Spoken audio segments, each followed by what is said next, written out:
Well, if you have anyone in your family that's military, the Hale Koa Hotel is one of the best deals going in Waikiki. Now, you might not always have the ability to stay there because it's always in such high demand, but if you're ever spending time here and are curious about the real estate around the Hale Koa, I'm going to give you a quick tour and flip the camera around here and show you what some of the nearby condos are. First off, there's going to be condos behind the Hilton over there, and to learn more about that, you can check that out in the comment section. I did a video on that, but once we cross the street here, you've got Fort Jerusi Park, which is a 70-acre park here in the heart of Waikiki.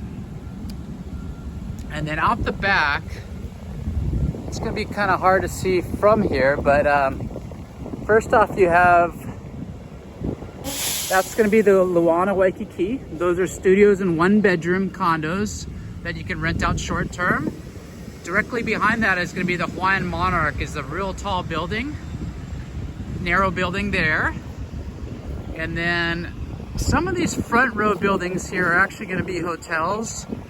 But one building that can be appealing in the very back there, and they have great views of Fort Jerusi, which I'll throw up here on the screen, but that is gonna be Lanikea at Waikiki, and there's 4 units per floor, all 2-bedroom, 2-bath.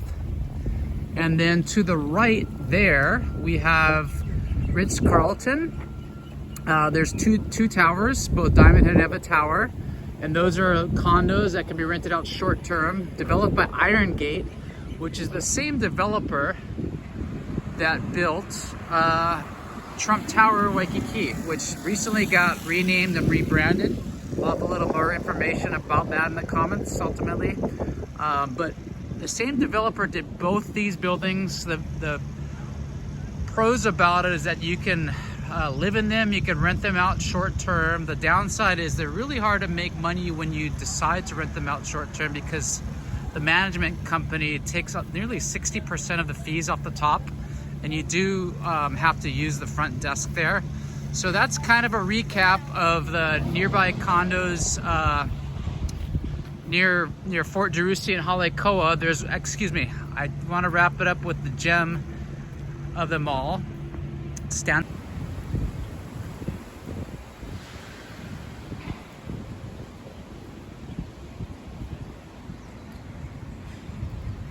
So here we are at the best that was saved for last. Waikiki Shore is direct beachfront here at Waikiki with Diamond Head down the coast, and it's you've got 2 bedrooms in the very frontage up here that are along the front end, and then you have a mix of studios and 1-bedrooms that run along the back, and there's also a 2-bedroom floor plan near the back. So you have questions about Waikiki Shore, feel free to reach out and give me a shout. Mahalo.